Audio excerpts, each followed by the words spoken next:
Dretta.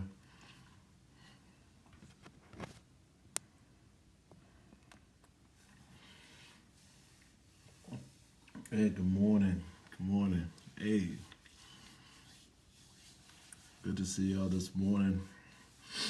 Hey, Tanya, miss you. Good morning, good morning.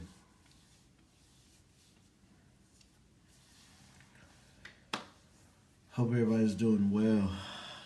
Morning, Chris. Tangela. Oh, catch the replay. Stella. Good morning, Stella.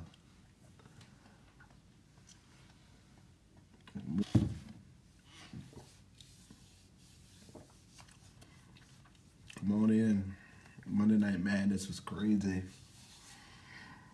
Thank you, Dr. Pam Ross Specialty. Unapologetically apostolic. Yeah, Monday night was bananas. Thank y'all for being on. Monday night was crazy. I hope everybody can see me. Am I freezing real bad? Because I'm freezing bad, I can try to make some alterations before I get going.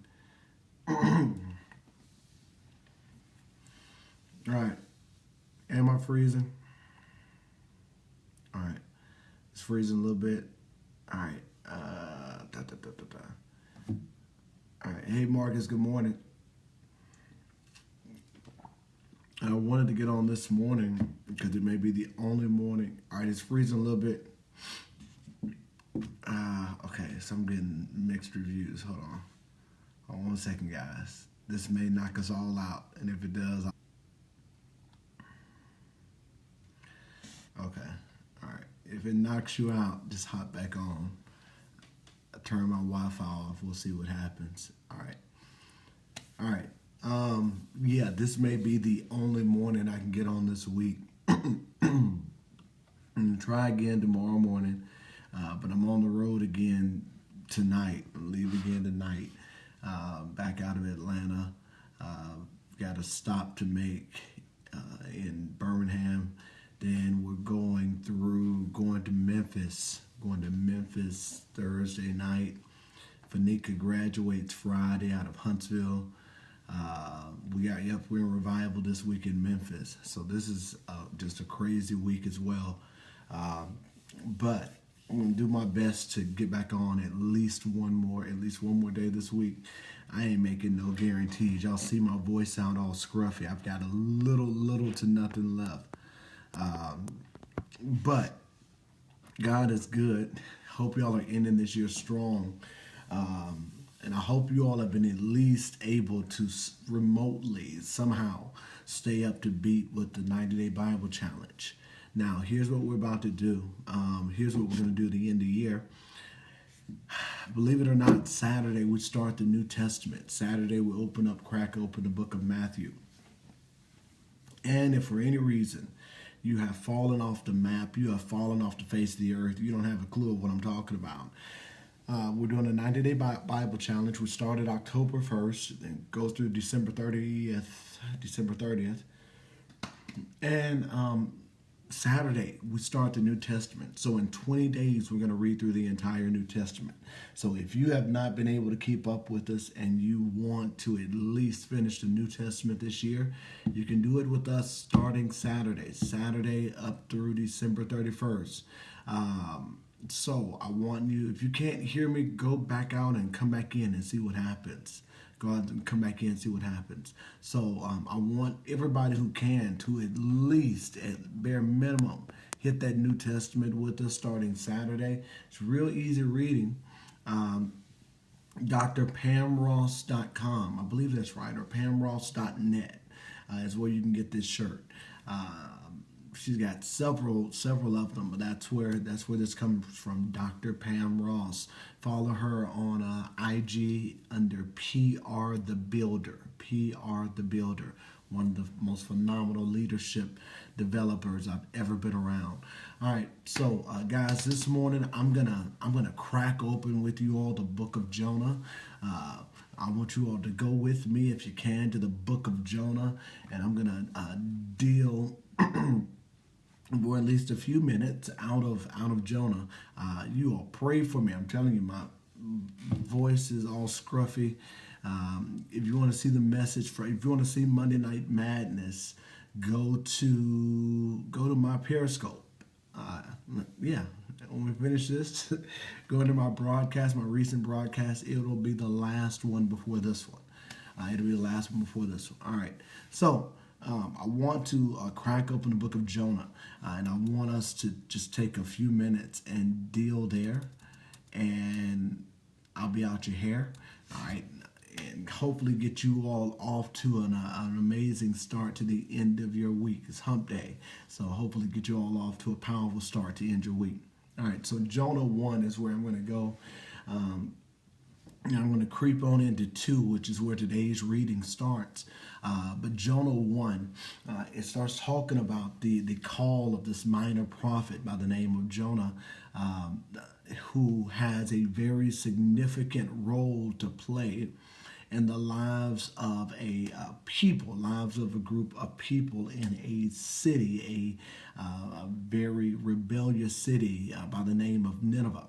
And God calls Jonah to be the voice of reason, to be the voice of clarity, to be the voice of direction, to give them some understanding as it pertains to his will, his desire, and his command for their lives. And what I love about Jonah is that if there is no book of the Bible that we all can see ourselves in one frame or another, everybody should be able to see yourself in Jonah. Yeah, I'm talking to you. Everybody should be able to see themselves at least a little bit in the life of Jonah. You know what it's like to know God has called you to do something, and then you go in the complete opposite direction of what he's called you to be and what he's called you to do. You have learned how to make excuses. We have learned how to make excuses to divert away from what God's desire is and to do it our own way. We have found a way. We'll make excuses and so on.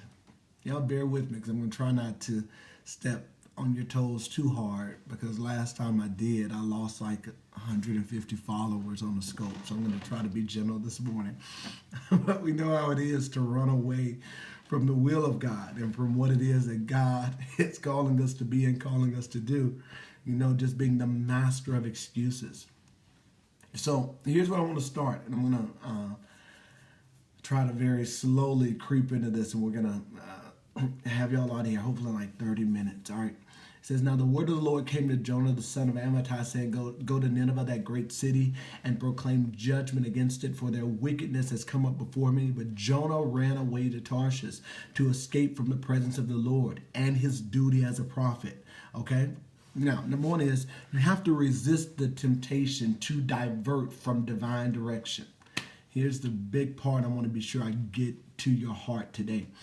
You have to resist the temptation to divert away from divine direction. You have to resist the temptation to divert from divine direction. What do I mean when I say divine direction? I mean that God has specifically pointed you in a direction and told you exactly where he needs you to be and what he wants you to do. And instead of submitting to his direction, you create your own. All right? It is always a temptation to shrink back from what God has called you to be and where he's designed you to go, and do it your way. Because sometimes his way can seem difficult. Sometimes his way can just be flat out something you don't want to deal with. Sometimes his way can take you down a road that is a little bit less traveled, and a road that could seem as if it's a little bit more challenging to conquer. But what I've learned is wherever God sends divine direction, he has also paved the way for you to make it there. Even if making it there, you lose some stuff along the way. Now, the truth of the matter is this: there will be days that God will call you in a direction, and everybody that starts with you won't end with you. And you have to resolve that if the Lord has created the path and the people that you thought would make it don't, that you still gonna be all right. that God has a way of giving you the grace and the power to persist through losing people, losing status, losing favor with people, and has a way of recreating everything that you need in your next space.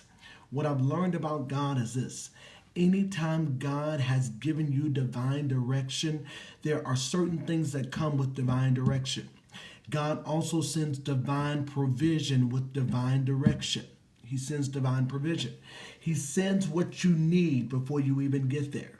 Meaning that you may leave one space not having all that you thought you should, but by the time you're en route to where God is trying to take you, He'll provide better than you could have ever dreamed of and or imagined. God has a way of sending divine provision.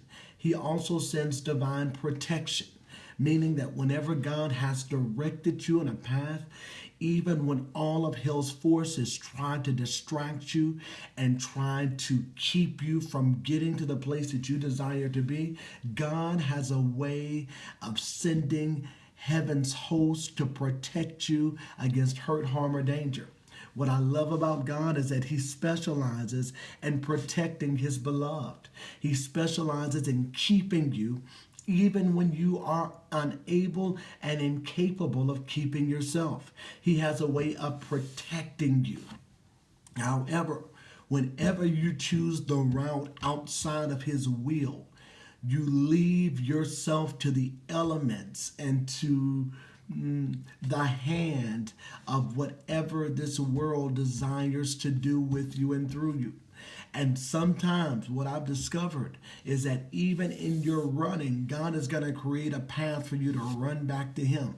Meaning that He will allow you to rebel against Him just to prove to you that no matter how far you run, I'm still God.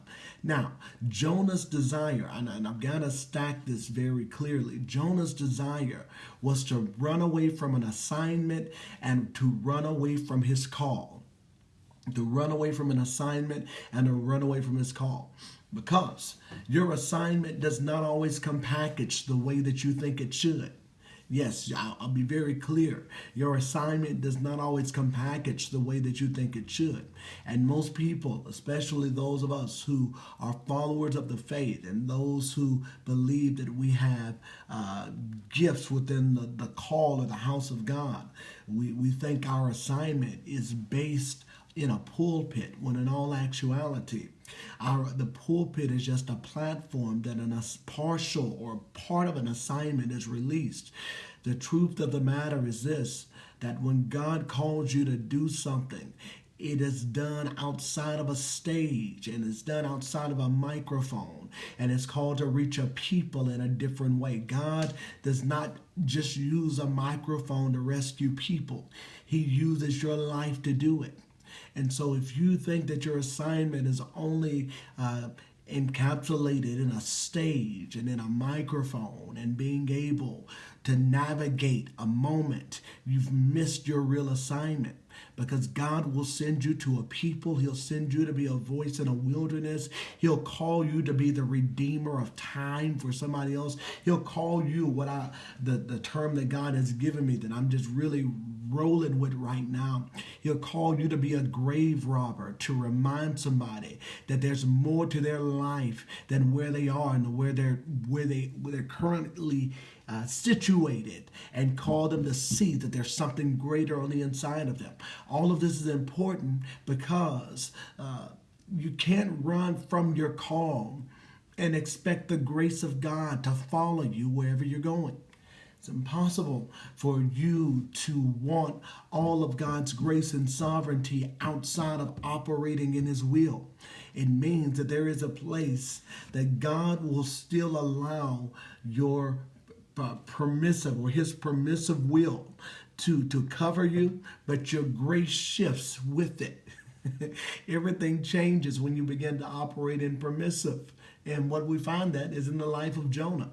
Jonah began to do what God permitted, but not what He promised. He began to do it his way. He found a way to deviate from God's plan, God's desire, and God's design. And he found a way to do it his way. Now, You can do it your way if you choose. But what I can promise you is this: it's always going to cost you more to do it your way. It is always going to be more expensive to do it your way. It is always going to cause you to have to sacrifice something you were not planning on sacrificing when you do it your way. So please take full permission to make whatever decision you want to. But I want to be very clear that the moment you decide to do it according to your will and according to your strategy and according to your design and according to how you think it should be, you're asking essentially, God, I've got a plan and I want you to anoint it on the other side of my no. The thing we got to understand about God is that God does not anoint and or grace your no.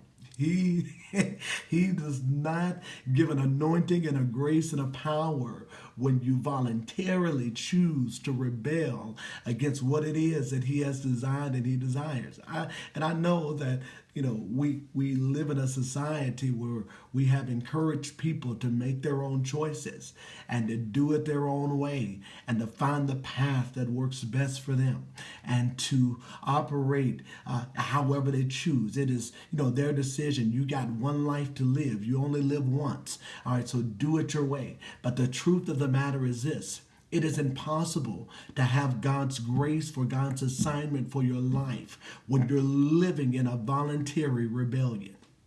It's impossible to operate in the same measure of grace when you're living voluntarily in rebellion from God's will. I posted about this yesterday. I'm getting back to Jonah.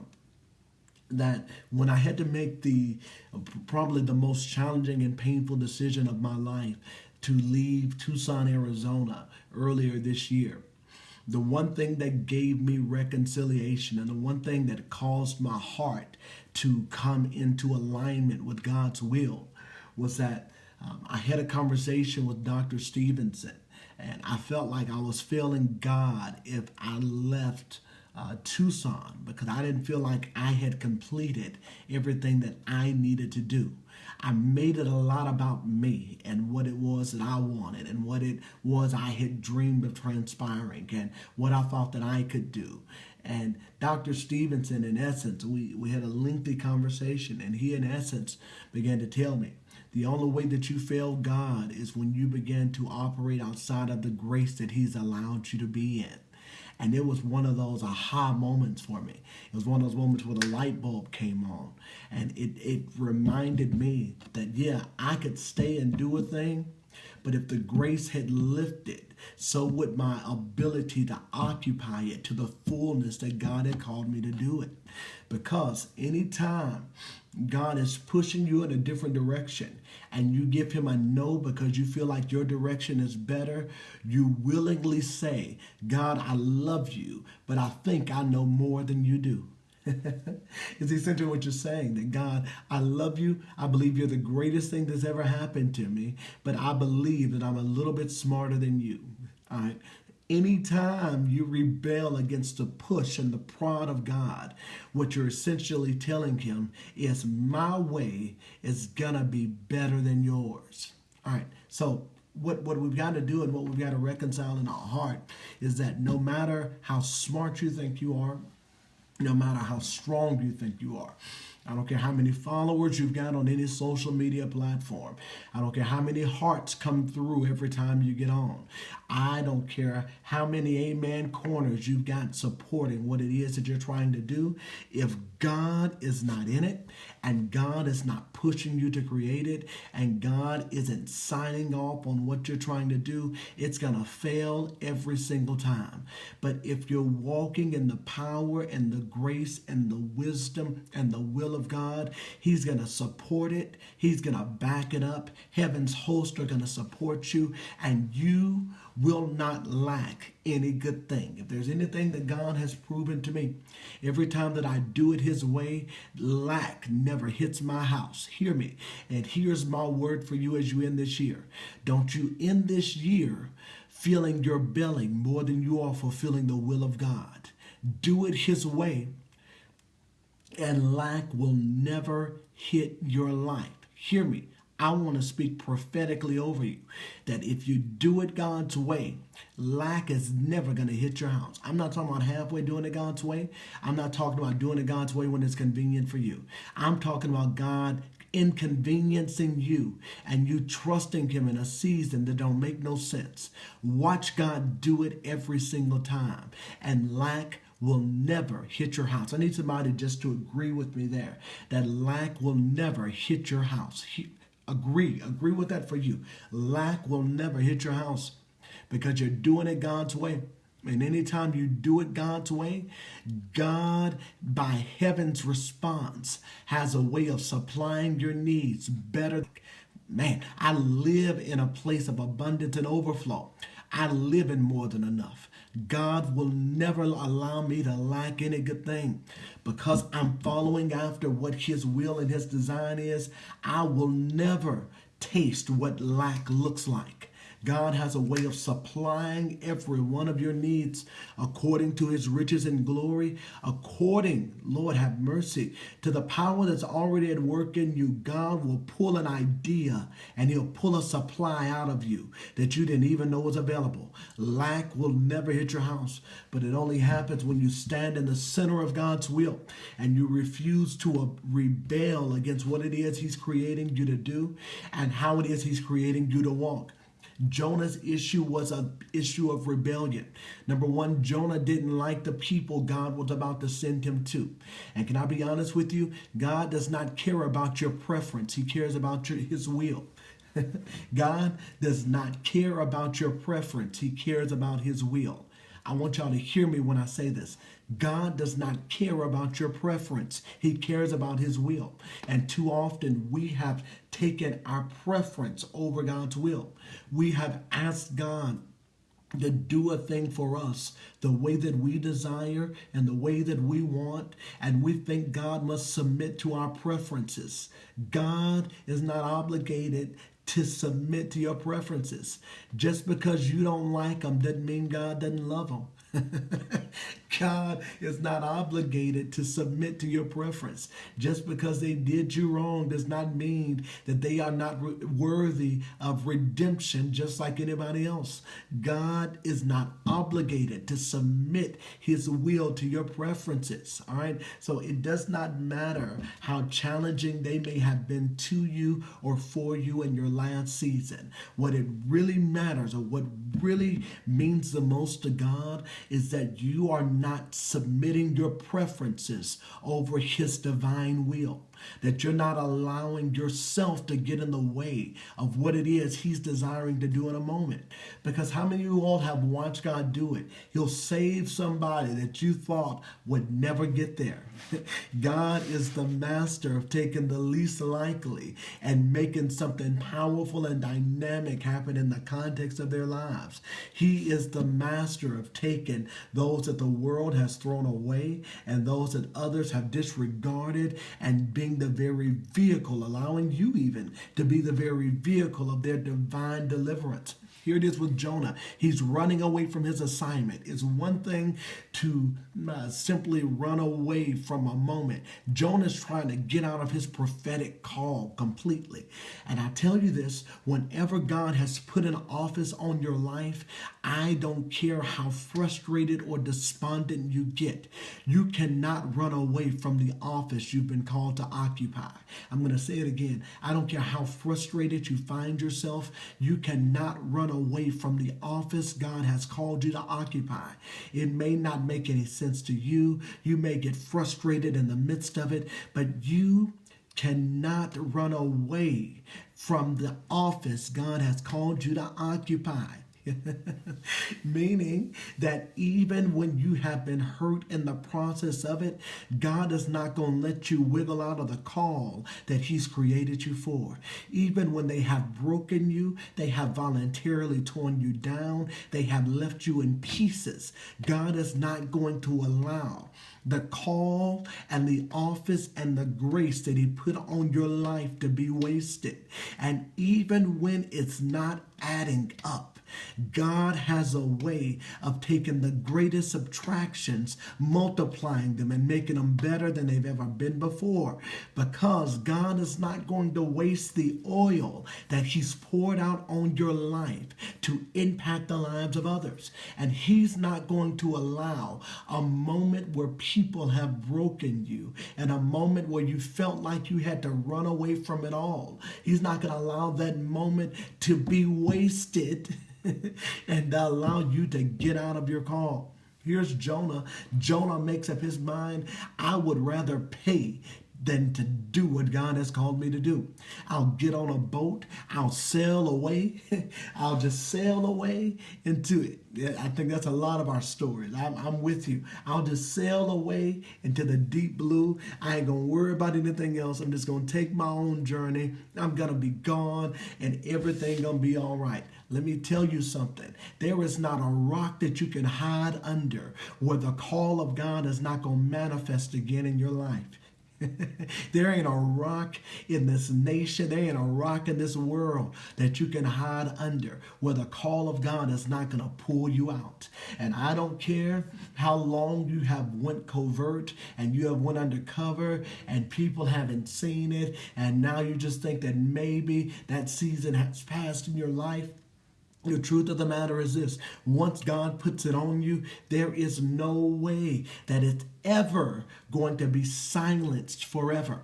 One thing that my wife and I, even on these last few weeks, we've been talking about is that once, and this is just a little bit into our story, and as we start All Nations Atlanta, you all hear a lot more of our story. But I've talked about how our oldest daughter, my wife had before we got married. When my wife got pregnant with our oldest daughter, Ashriel, she essentially sat herself down. She stopped singing, she stopped preaching, she stopped prophesying. She felt like she had just disgraced God and that there was no way that God would ever want to use her again. She literally, the enemy began to take her through a very painful process of isolation and guilt, and to a point where she said, I would just rather just sit and raise my children than to operate in any gift, because there's no way that God can still get glory out of this, and I have just kind of destroyed His name by committing this egregious act against Him. Now, and this happened for years. It was my daughter was 5 years old before my wife touched the mic again. She was 5 years old before my wife would even, for the first time I remember, touch a mic again. What I've watched happen over the course, especially of these last several years, but even more so since we moved to Atlanta, I began to watch God deal with Fanika very differently, in particular pertaining to the prophetic and the gift of God that's on her life. She's a dreamer. She's a mother by nature, and I think people call her mother not just because, but she's a mother by nature. It's part of her gift set, part of the way that she's wired. But she has it with a very strong prophetic gift and utterance. And what I've watched God do, and I've kind of had to laugh, is I've watched God begin to wake her up at 3 a.m, and she begins to toil and labor over people. Some of you who are on the scope I've heard your names called, and I've heard God deal with her as it pertains to you all. And why do I think that's important? It is reminding her that the gift He put on the inside of her, no matter how far she felt like she got away, that gift came without repentance. And even though she felt like it was a silenced gift, that God has a way of bringing it all back to the forefront, and to remind you that even in the midst of your own rebellion or your own fall, or your own time away. Some of us have taken our own time out and put ourselves out of the game when God is essentially saying, I ain't forgot about what I put on the inside of you. This is essentially what happens to Jonah. Happened to Jonah. Jonah runs and watch. He gets on a ship. He's sailing in the opposite direction of where he's supposed to be going. Let me tie all this together. Sailing in the opposite direction of where he's supposed to be going. A storm comes and Jonah is asleep in the belly of the ship. Now, what the first thing you got to look at is that this begins to paint a picture. Remember when the disciples were on the boat with Jesus and Jesus is literally sitting asleep in the belly of the ship, and they say, how can you sleep, master? And we're about to be destroyed on the sea. And Jesus stands up, he goes to the ocean and he speaks to the wind and rebukes the wind, and suddenly everything stops. Now, Jonah, as a prophet of God, had the ability to speak to situations that could change instantly. However, it is impossible to operate in your grace when you're in rebellion. It is impossible to operate in the grace that God has called you to when you're willingly living in rebellion. Your grace does not operate the same in your rebellion as it does when you're in the will of God. Jonah is awakened. He sees the storm, and instead of seeing the storm as something that he has authority with and or over, Jonah sees the storm as the sign to bring him back to the place where he was supposed to be initially. He says, all of this is happening, guys, because of me. It's all my fault. You know, whenever you're outside of God's grace, you lose the power to declare the way that you once did. You ever seen it? I'm sorry, guys. I'm sorry. I told y'all folks would fall off once I started doing this, but I got to just get it out. Have you ever, seen anybody that in one season of their life, they operated very powerfully? But then when they fell from grace and did not allow God to restore them, even though they were saying the same type of things, there was no authority that went with their words. All right. And I ain't calling no names this morning. I'm just being I just want you all to think about it. Put it in your context. It's as if the oil has lifted. That in one season, when their lives were completely consecrated and or given over to the will of God, every time they spoke, you knew the presence of God was there. But when seasons shifted and they got outside of God's grace and God's will, they could be saying the same thing, but there was no oil, no power, no yokes destroyed, no burdens lifted, no demons destroyed. Nothing happened when they did it. Why? Because it's very possible to be saying the right thing, but to be in the wrong place and to have no grace, no power, or no oil that accompanies the very thing that you're trying to declare and or proclaim. It is very possible to be trying to operate in God's, man, ain't no way I can get around it. I just need to say it. There's no way that you can operate in what God has allowed you to be in and have the same oil you would have if you were in his perfect will for your life. Just doesn't work the same way. All right, doesn't work the same way. Jonah gets up. He didn't even try to declare a thing. He just said, y'all, it's my fault. Throw me overboard. The moment you throw me overboard, everything gonna stop. You'll find the storm is gonna stop raging. Everything will be cool if you simply throw me overboard. Now, what I thought was interesting, now had it been me and he said, just throw me overboard, Jonah would have just been a dead man floating. I would have just had to throw him over immediately. Now, the thing is, when Jonah told the men this, instead of them throwing him over immediately, they continue to try to fight to make it to land. All right, they continue to try to fight to make it to land. Now, y'all, I'm sorry, guys. If you're telling me you're the reason and your God is coming after us because of you, bruh, I don't know you like that anyway. You're just going overboard. And it's cool. God, I'm just dealing with me. Don't judge me. I'm just, I'm just telling you my part of the story. You're just going overboard, bro. I'm sorry. So long, bye-bye.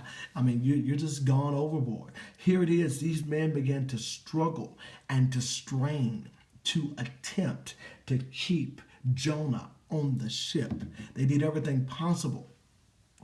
Yes, I would. I promise you I would. They did everything possible to try to save Jonah's life. They did everything possible because here's the thing. Don't you know that when you're in rebellion, even when you try to save your life, you're really just finding a way to lose it all the more? That there's no way to rebel against God's will and still find a way into safety. That it is one of the greatest misnomers to think that you can find safety outside of God's will. And that somebody can steer you to a safe place when you have willingly rebelled against the God of creation and done it your own way. Finally, these men get it together. Let me read this part and then I'm going to let you go. The men became extremely frightened and said to him, "How could you do this?" For the men knew that he was running from the presence of the Lord because he had told them. Even when you're outside of God's will, people are going to be able to see his hand and his presence on your life. Hear me when I say this. Even when you're outside of God's will, if God's hand is on you, people are going to know his hand has been on you. Even when you're running from who he is and who he's created you to be, when his hand is on you, people are going to know it. It is impossible for God's grace and God's hand to be on you, and no matter where you go, people still not be able to recognize it. They're still going to know. They are still going to know. Now listen, I was never much of a clubber before I found God. I wasn't, just wasn't my thing. It was not my thing. I had other issues, but that wasn't it. But I remember the few times that I had 2 left feet. That was the other thing. I can't dance, so it just wasn't my big thing. I remember in college, the couple times that I did try to go, I literally got laughed out of the place. And they laughed at me. They said, "What in the heck are you doing here?" I had on the same thing everybody else had on. I was singing the same songs everybody else was singing. But they would say, "You don't belong here. And really, you're making us uncomfortable by your presence." Now, I wasn't there trying to preach. I was just there trying to be a young 19-year-old hanging out with everybody else. And here I am being called out on more than one occasion because I just did not fit in. Because when there's a grace on you, and I'm telling you, when there's a grace on you and there is something in you, no matter how you try to hide it, people are going to be able to see the hand of God on your life. They're going to be able to see it. You're going to stick out like a sore thumb. No matter how you try to hide that thing, you're going to stick out. Now, they asked Jonah, "What should we do with you?" Because the sea is becoming more violent. They kept trying to row to save him. Then they called on the Lord. Now watch. Even in your rebellion, here's what I believe. If you've ever been in a place in a rebellion, your rebellion did not go without deliverance still hitting somebody else's life. Because always, Treader, always. The part that I really love about this is that before Jonah was thrown off the ship, the very men who did not call on God before he got on there found a way to call on the name of the Lord. Before they threw Jonah off the ship, they prayed to a God they had never prayed to before. Meaning this, that even when you've been in rebellion, God will still use your rebellion for good. Now, I'm not telling you to go voluntarily sign up and be a rebel and go against God's will. What I am telling you is that there has never been a situation that God could not turn around and get glory out of. There ain't never been one. There has never been a situation within the context of the human condition that God could not get glory out of. Look at it. Even when Adam sinned in the garden, God had already made a way to get glory by the lamb that was slain before the foundation of the earth. God found a way to get glory out of everything. You can't convince me that God doesn't have a way of getting his glory out of everything. There is not one thing that God cannot get his glory out of. And even in your rebellion, God will use your rebellion to redeem somebody else. Even though it wasn't his plan, he had a plan in the midst of it. He'll use your rebellion to redeem somebody else. I'm a witness. He'll use your rebellion to redeem he'll use your rebellion to save a city. But he's still going to force you to get back where it is he has called you to be. All right, he'll use your rebellion. Here it is. They cried out to the Lord and said, please, O Lord, do not let us perish because of taking this man's life, and do not make us accountable for innocent blood. For you, O Lord, have done as you please. Now, it is a powerful thing when you have lived before people who did not know God, and then by your actions, by your singular actions, people find a way of coming to him, even in your rebellion. They picked Jonah up, they threw him into the sea, and the sea immediately stopped raging. Watch. Then the men greatly feared the Lord, and they offered a sacrifice to the Lord and made vows. You mean to tell me that even in Jonah's foolishness, God used his foolishness for the redemption of the lives of men who would have never known him had it not been outside of that moment? Even there, they had enough from an encounter with Jonah to know that they needed to make a sacrifice and make a vow, to cut a covenant and to make a promise with the Lord, with Jonah's God. So, God will use your rebellion. It's not that he wants you to rebel, but if you choose to, he'll still use it. I promise you. I'm a living witness. If you choose to, and I believe just about everybody on here can witness to that. If you choose to rebel, he'll use your rebellion. It ain't always his first option, but he'll use it for his glory. They picked Jonah up, and now here is the beautiful part out of all of it, and I'm letting y'all go. The Lord had prepared, appointed, and destined a great fish to swallow Jonah. And Jonah was in the belly of the fish, or the stomach of the fish, 3 days and 3 nights. Meaning that there's still got to be a path and a journey for you to get back to your appointed place. But God will prepare it before you even get to it. And he has a way of allowing something to engulf you for a season, just to get you back to your place of purpose. Jonah was engulfed by in the belly of a fish. Now, why is this important? And being in a fish's belly, everything is not beautiful. Contrary to popular belief, he was in a very dark place. It's not like there was well lit, as if he had candles in this whale's belly, or he had a mechanism to whereby he could see what it was that was going on. It was a stinky place. Anytime we're talking about bellies and dealing with digestive tracts and places where things take change and make change, it's not the place where the beautiful aromas are taking place. However, it is a place where God can make destinies change. Here is what, if nothing else, if you grab this morning, I believe it's going to bless you. Don't despise the dark place on the other side of your rebellion. God will use the darkness to bring you to his light and to the revelation and understanding of what it is he's pulling out of you. So just because it has went dark, and just because you're experiencing a season of darkness, do not rebel against what it is God is trying to do in your heart and in your life. God can do some beautiful things in some dark places. He does some beautiful work in dark places. He changes hearts and minds in a dark place. And he'll set you on course to fulfill his destiny and his purpose for your life. So, you'll know the rest of the story, and I'm not going to bore you any further. I'm literally about to lose my voice. I'm trying to preserve the last little bit I got.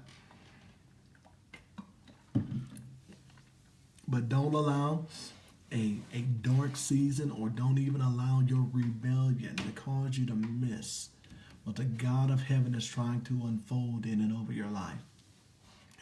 So very quickly, I want to pray this over you, that you'll find yourself in these last 24 days of the year submitting your life to the will of God, that you will allow his wisdom to fill every corridor of your heart and your life, that you will not rebel even in your fall.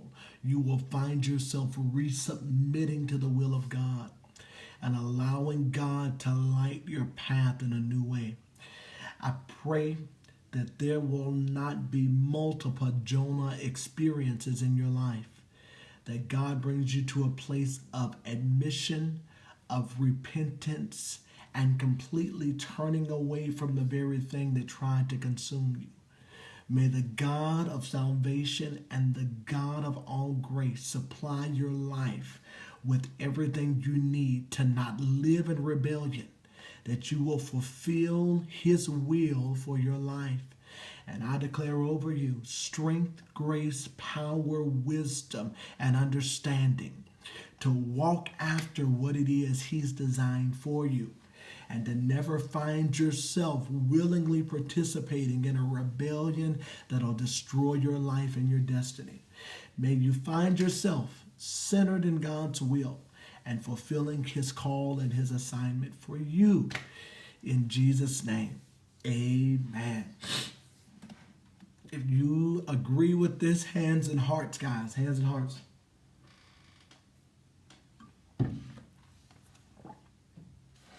Hands and hearts. Just get back on track. Don't wait to make a New Year's resolution. Resolve now to get back on track. Love you, Brian. Resolve now to get back on track. Make it a resolution now together. And end this year strong. His will for your life, okay? In the center of his will. All right, guys, we got a ton of exciting announcements. Now, after today, the good thing is, Lord have mercy, I'm going to try to be back on here, if not tomorrow, by Friday morning. Good thing is I don't really have to preach for a while, at least for another week and a half. So hopefully my voice will be restored and and back fully operational. So I don't have to preach for real. Just got to do some supporting and some cheerleading, but not preach per se. But what was I about to tell you all? We got some exciting announcements coming up. We've got our location for Atlanta. So we'll be giving that and sending all that information out to you all over the next couple of days. So be on the lookout for those pieces as it pertains to Atlanta. Amen. Good to see you on here, man. Good to see you on here. We'll be sharing that information with you all. More information on that with you all over the next several days. And I'm excited to just have a home in Atlanta, at least a temporary 5. My sleep is on 50 as it pertains to all that he's calling us to do. It is hard for me just to lay down and just sleep yesterday, but y'all just pray, if nothing else, that rest will rest on me. And even while we're driving today, that I can get at least a couple of moments of shut-eye. All right. Guys, I just want to thank you all for over 3,000 people in and out of here at 6 o'clock on a Wednesday morning. Guys, thank you for your support. You make it all worth it for me. And I'm going to keep doing it as long as God will grace me to, and as much as I can. If y'all going to get up here and be on here early in the morning, I'm going to do the best that I can to rise with you. So once we start Sunday services, we are going to be at it at 10 a.m. Now that is the time that we're saying at the present moment. Y'all pray for my team. pray for my team. We're gonna do a 10 a.m. service initially. All right, 10 a.m. And it's gonna be at North Springs High School in the Sandy Springs area of Atlanta. North Springs High School. Pray for my team. All right, guys, pray for them. So we're gonna do pray for them. They were manifesting last night. Let me tell you something. I love my team, but they are real petty. I love them. I wouldn't want to serve with anybody else, but they were manifesting on our staff meeting last night. Pray for them. God's gonna help them though. God's gonna give them some strength and some power. Right? He's gonna give us some strength and some power because we got a city to shake. We got lives to touch. But Tanya, I want you here for that first service. Do you hear me? Chris, y'all were manifest. I'm praying for y'all. Rosalind, y'all were on one last night. We're going to spark revival in a school. That's exactly what we're going to do. We'll spark revival in a school.